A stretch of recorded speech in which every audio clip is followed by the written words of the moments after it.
All right, over to you, Louise. Yeah, thank you.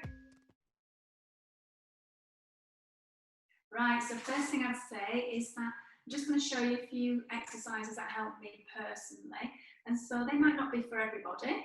And for some people, you might think they're too easy, but for some people, they might be too difficult. So it's about just cherry picking what's right for you. So it's not, as Axel said, intended to replace any sort of personalised advice. So the first thing that I found useful in the pre-op phase was then making sure that my calf muscle was adequately strong. Now, we use our calf muscles for walking, so it's really important to keep this as strong as possible, if you can. Right, so I'm using this roller here to balance because I don't want to fall over. Right, so one thing we get our patients to do sometimes is to balance on one leg and see how many calf raises they can do to fatigue, and comparing then left and right.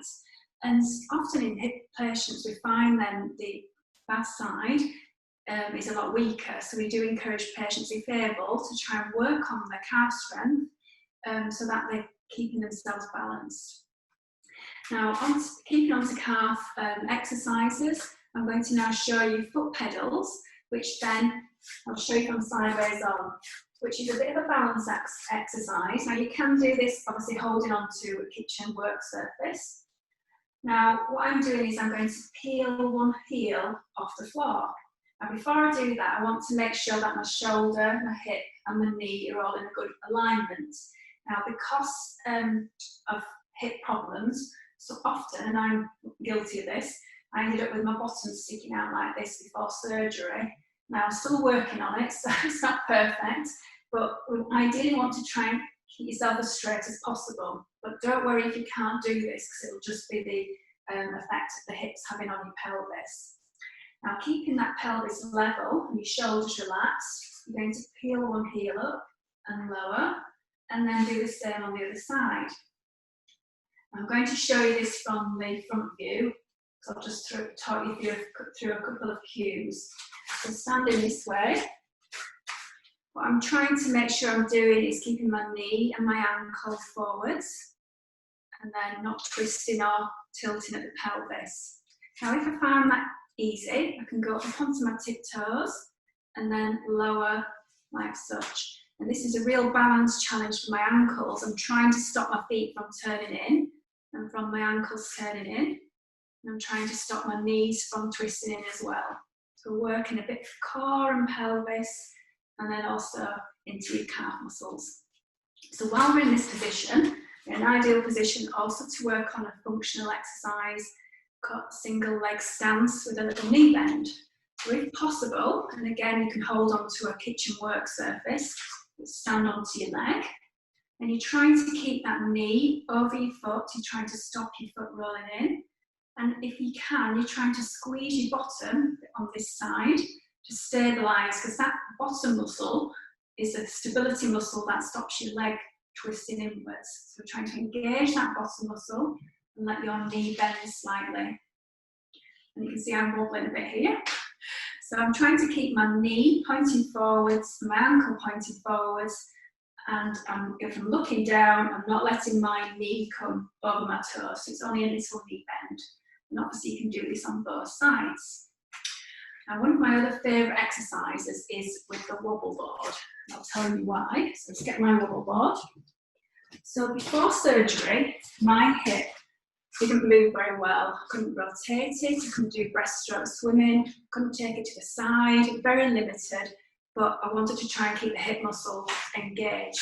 So I used this exercise, which helped me. So I'll stand on this one. Right, so this exercise is going to work your stance leg, also the leg at the side here. So I'm balancing on the stance leg, and then this one at the side, I'm going to engage my bottom muscle at the side here and keep it switched on as I draw a semicircle around this board here. So I'm trying to engage this side hip muscle and keep it engaged. And as you can see, the hip's not having to do a huge range of movement. And I'm just working in the arc of movement there. So this is one that I could manage to do. within my limitations, and this one's having to balance, and then obviously we'd do it on the other side.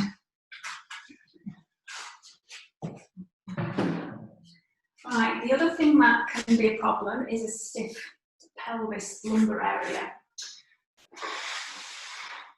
So another thing I worked on, which I'll show you in sitting, so there's an option for some sitting exercises, would be working on spinal mobility. So here got quite stiff because my hip was stiff as well. So simple things I would do is you're reaching over to the side, just dangle the other arm down.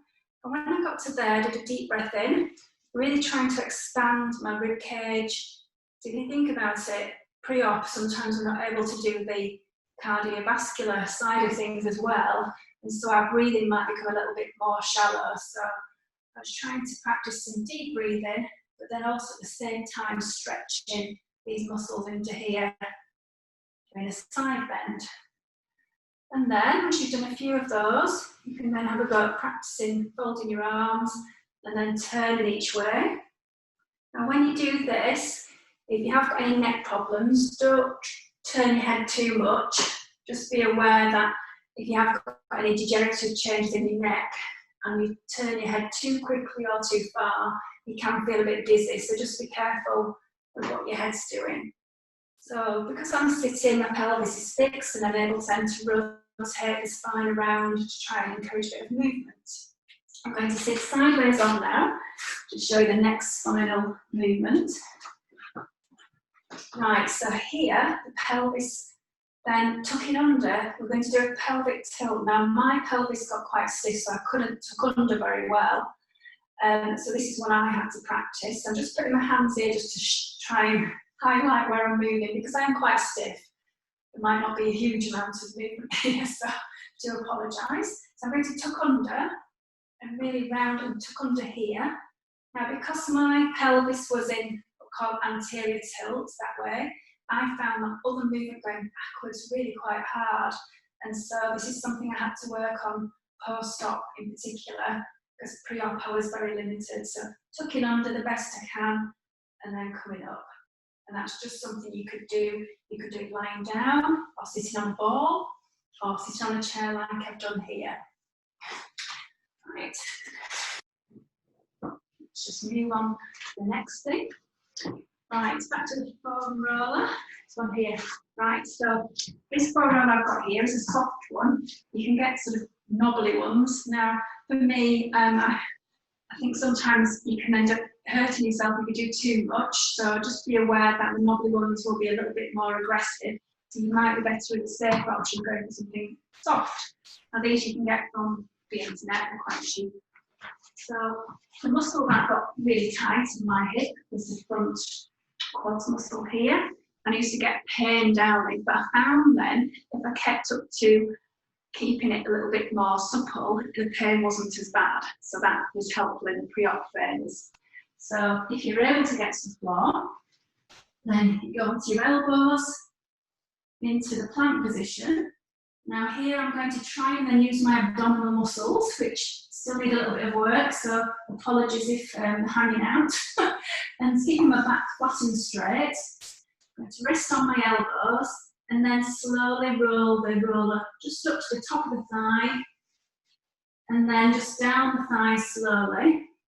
And if you do it slowly, sometimes you can feel a certain tight spot in the muscle.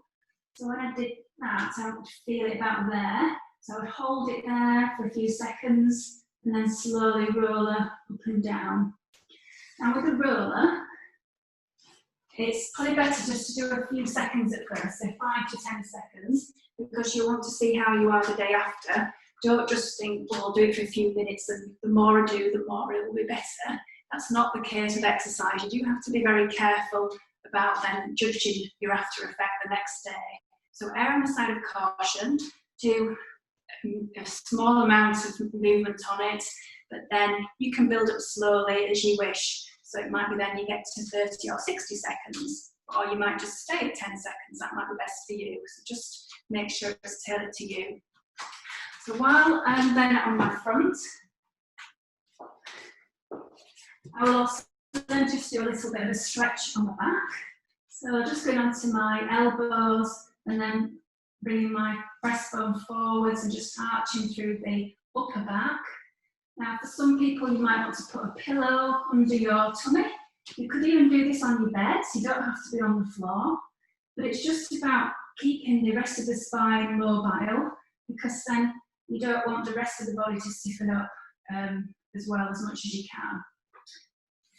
Right, while I'm on my tummy, then the other exercise I would try and do would be bending my knee and stretching the front of the leg just down here, the quadriceps muscle.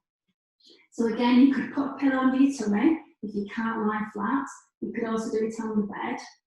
So as I'm bending my knee, I'm just trying to make sure I'm not arching through my back and keeping that flat. And then just squeezing my head a tiny bit, just so I get a stretch down the front of the leg.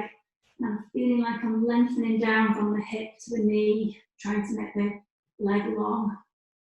I'm just feeling a very gentle stretch. So again, that might be 5 seconds, might be 10 seconds, or you might be able to hold it a little bit longer. It will be very much individual as to how much you can manage.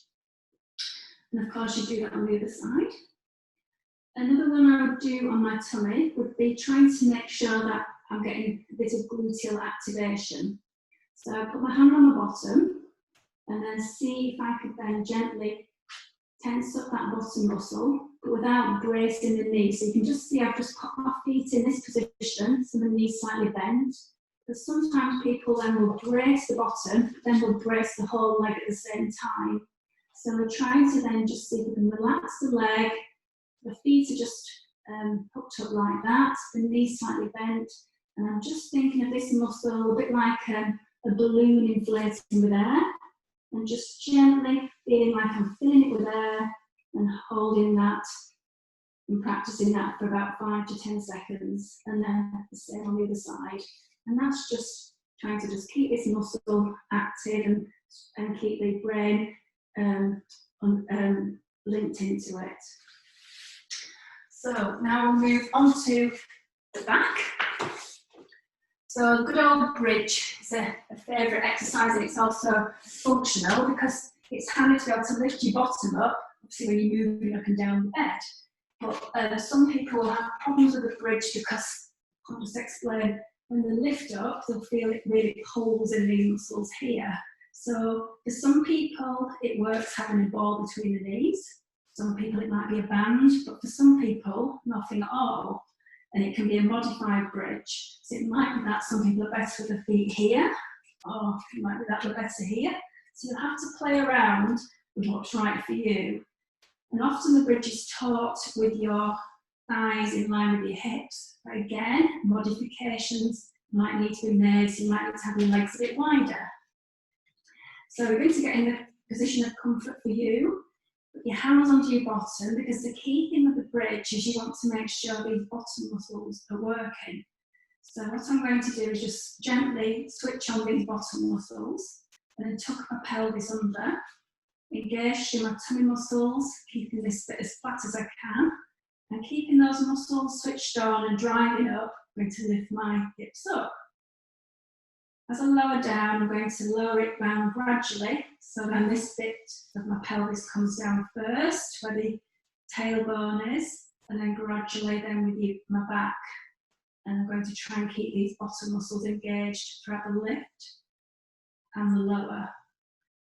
Now, for example, if you're in pain and you come up here and it's really pulling here, don't go as far, just go halfway. So just do a little mini bridge, just practicing tucking under, and just hovering your bottom off the floor. So there's ways of modifying different exercises. Now I'm just going to get my little dumbbell, because one of the things I wanted to make sure I did was keep my abdominals strong. But I can't really sit up because it hurts my neck.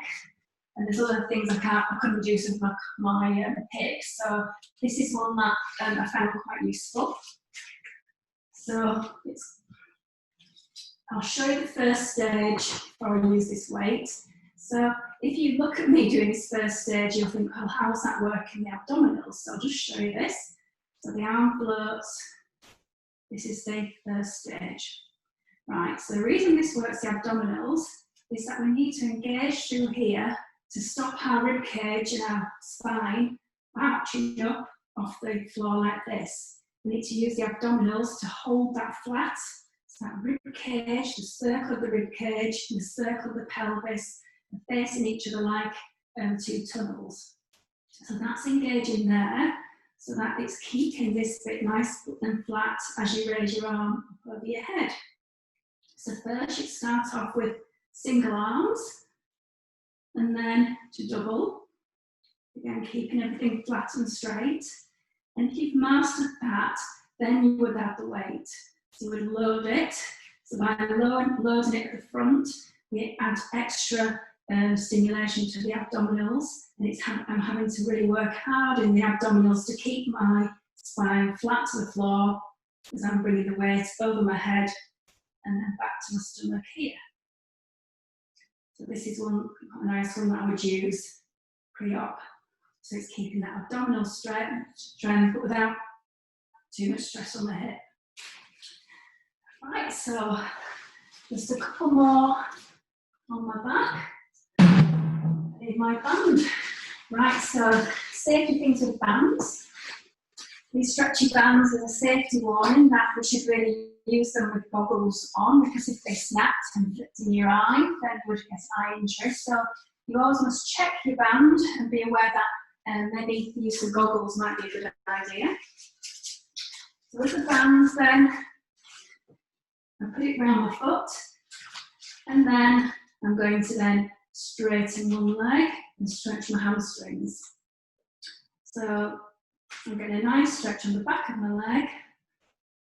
Now when you come to lowering the leg, it's sensible to bend the knee and take it down. Don't try and do this, because you're loading the hip flexor then, and sometimes that muscle can be quite sore with the arthritic hip. So just be kind to yourself and bend your knee as you then lower it down.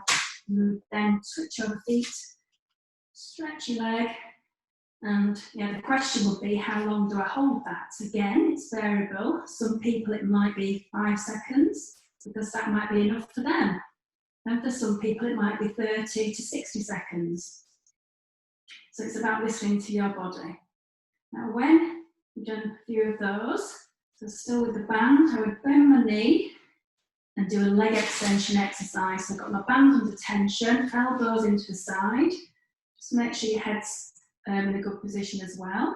And your spine's flat on the floor. And I'm going to then push my leg out straight. And I'm going to just tense up my quadriceps muscle on the front of my thigh. And then as I come back, I'm coming back really slowly to use the eccentric control of my leg muscles. And I found this really useful because when my leg was weak, I could really visually see that it was zigzagging and doing this. So I'm imagining my heel going along a train track, trying to keep it nice and straight, and trying to keep my knee and my ankle in a straight line as well. Good. Right, let's move on to the next ones now. Right, so that's just a few little pre-op gems. We're going to move on to post-op now. So I might just have to get a little drink of water.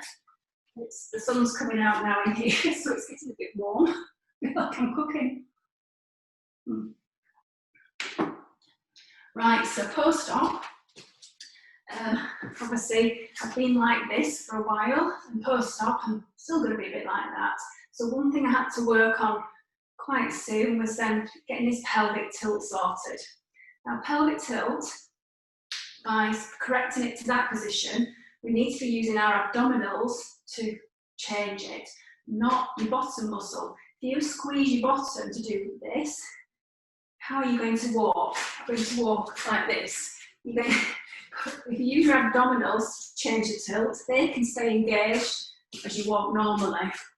So it was Shirley Salmon, one of the American professor physiotherapists, who did a great sort of demonstration of this, and she said often people then will think it's coming from here to get your pelvis straight, but actually it's from your abdominals. So just be aware of that. So we need to use the abdominals to keep your pelvis in this nice line. We've got your hip and knee and ankle here. Now while I'm in that ideal position, I will practice doing some weight transference.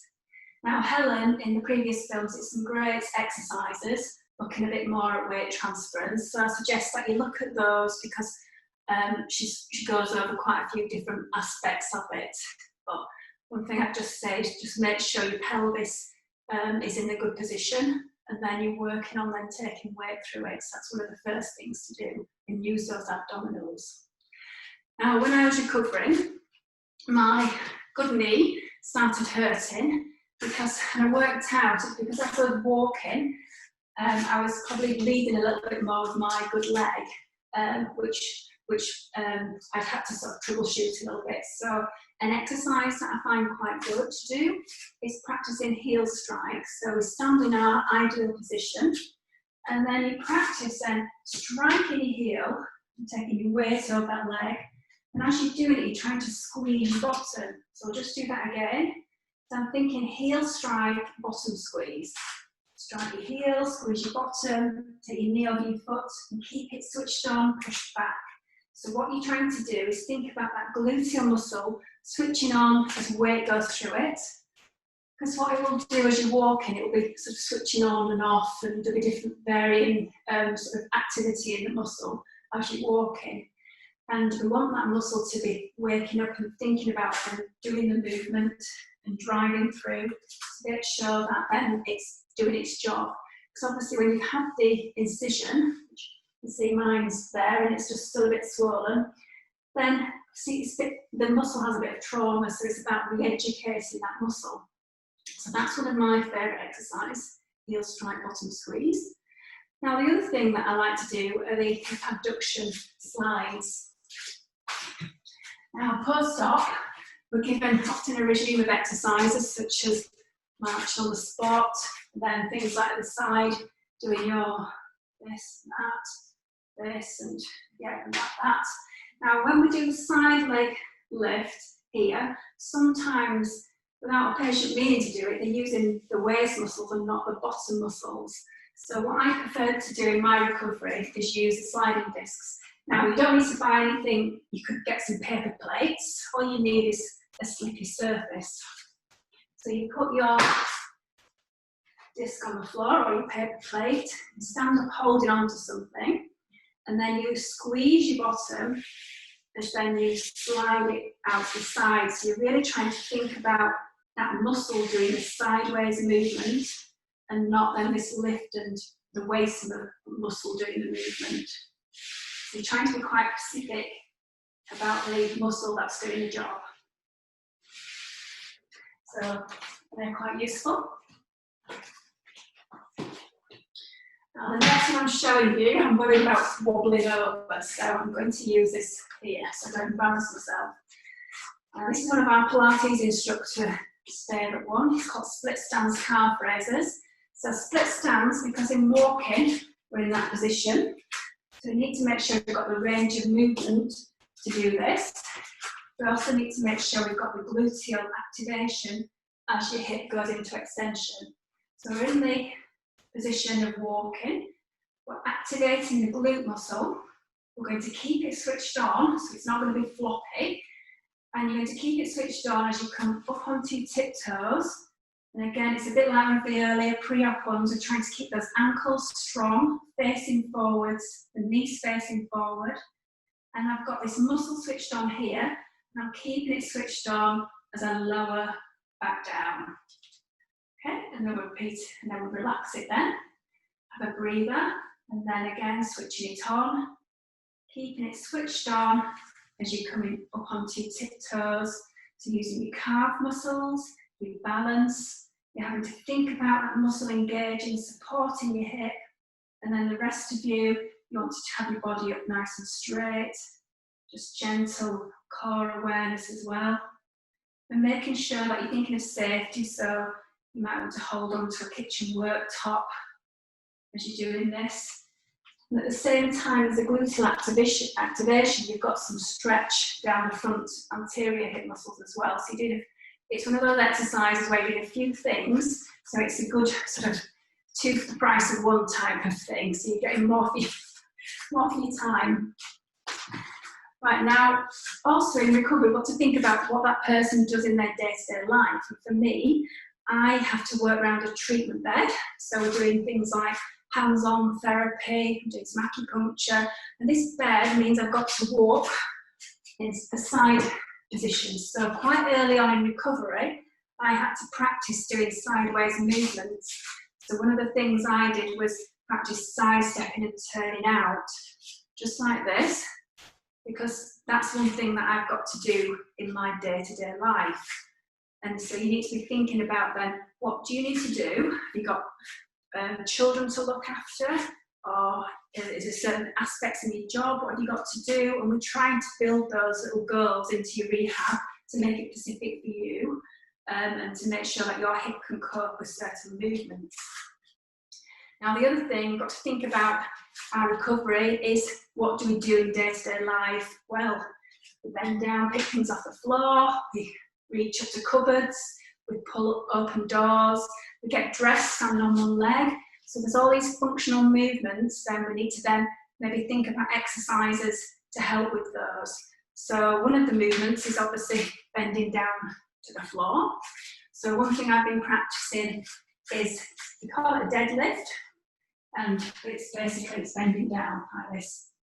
My back's straight, I'm hinging at my hips. Now the thing was, before the operation, if I did this, it hurt my hip.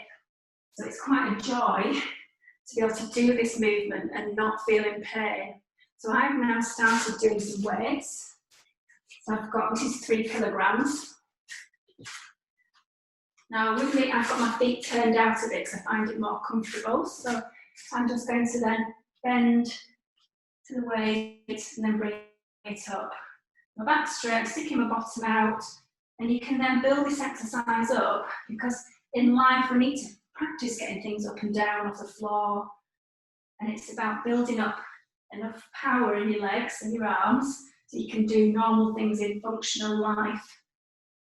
This one then, I won't show you now because there's so many exercises out there, but then there will be progressions where you do a single leg, where you'll be on one leg, and then the way to up and down. But I'm just showing you a few sort of little things here just to think about. Now, where's my next bit? Yeah. Right, so my dressing gown belt. So after surgery, one of the things I struggled was I couldn't do this with my leg. Now, if that happens, please don't worry, it's normal. Sometimes you can get muscle inhibition, which is just due to swelling and trauma around your leg. So I'm going to show you what I did first, and then how then I just built up a few exercises as it got stronger. So the first thing I did, it was on the bed, not on the floor. So I'm just showing you this, so it's easier on the mat. So the first thing I practiced, obviously I'll show you in real life how to do this. And I had to then just practice assisting the leg, just up into flexion, because I couldn't lift it on its own. So when I did this, I was trying to use a muscle, but I couldn't. So I thought I'll do the movement and try and join in. And then gradually, over the next, say, couple of weeks, I could join in more. So I could lessen my grip on this. And then gradually, I got so I could then do it on its own. And that's something to sort of think about exercise progression. It's like a ladder, and you would then start off at one level, and then you're just gradually building things up. And it's just been about being sensible. Now from that, then I've been going to the next level and going into this position, keeping my back flat to the floor.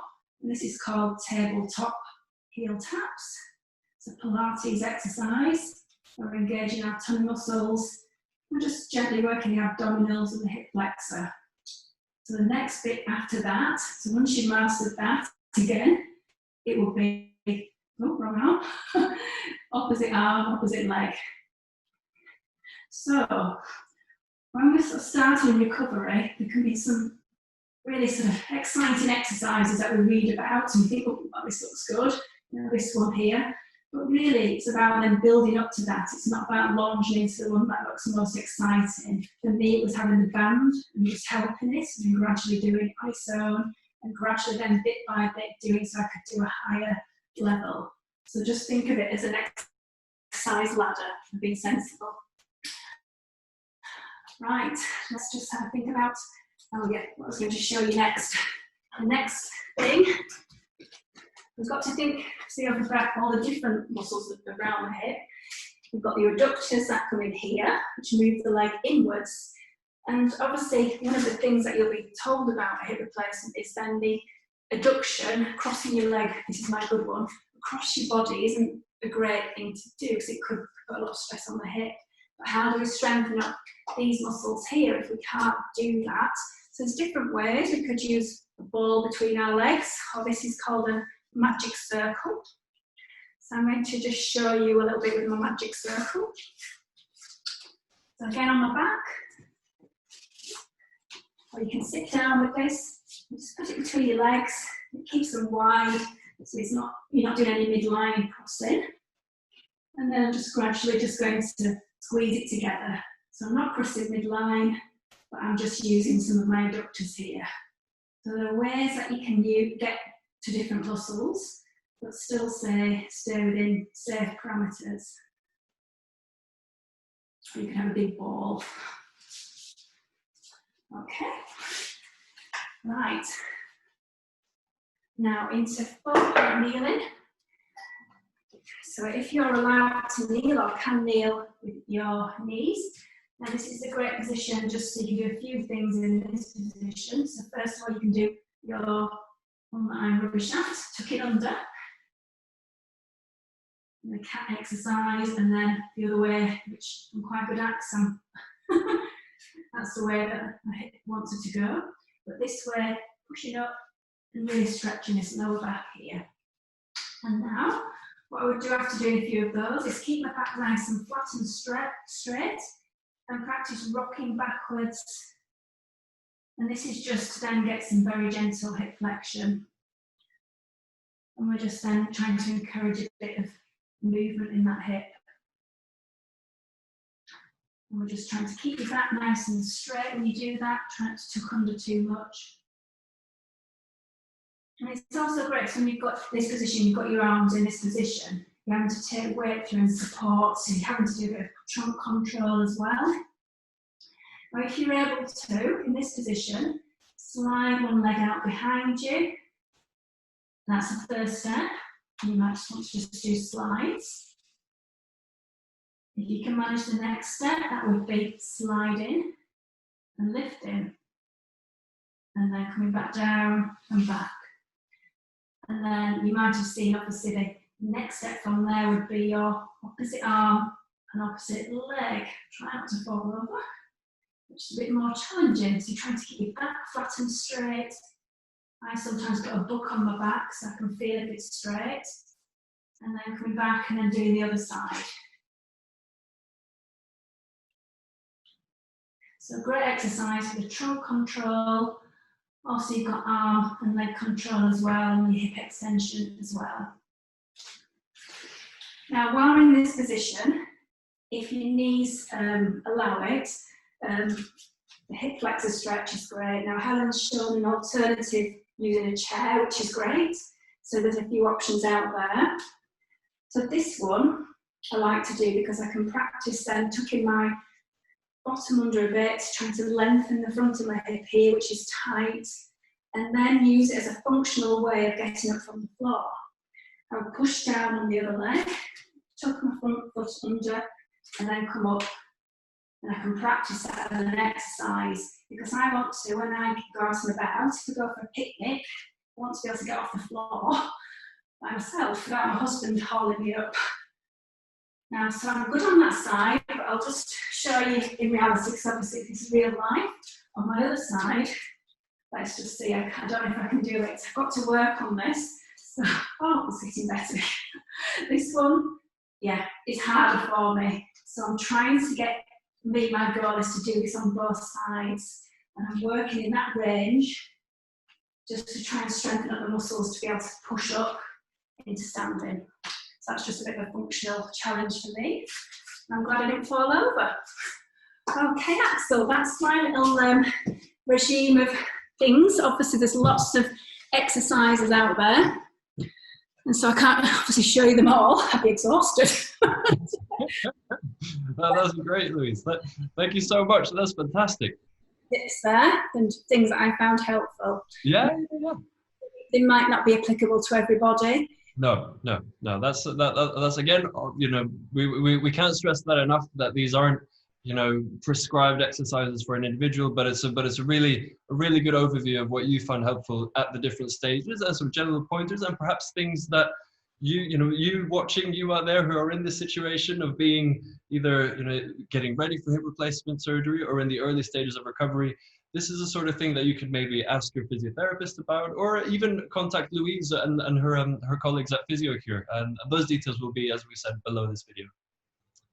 Thank you, Axel. Thank you. Super. Well, I think that's fantastic. Is there anything else you'd like to add before we sign off for today? I think one thing that I forgot to mention, that just came to my mind, that my surgeon said that it's quite normal to get thigh pain at the front into the bone stem. It takes about 3 to 4 months sometimes for the bone to on the stem. A few patients have mentioned that, oh, I've got an ache down there, and he said it's to do with that bone sort of fitting into the stem. So aches and pains after surgery are normal, and some patients, in their mind, they think when they have the hip replacement that all the pains, all of it's going to go.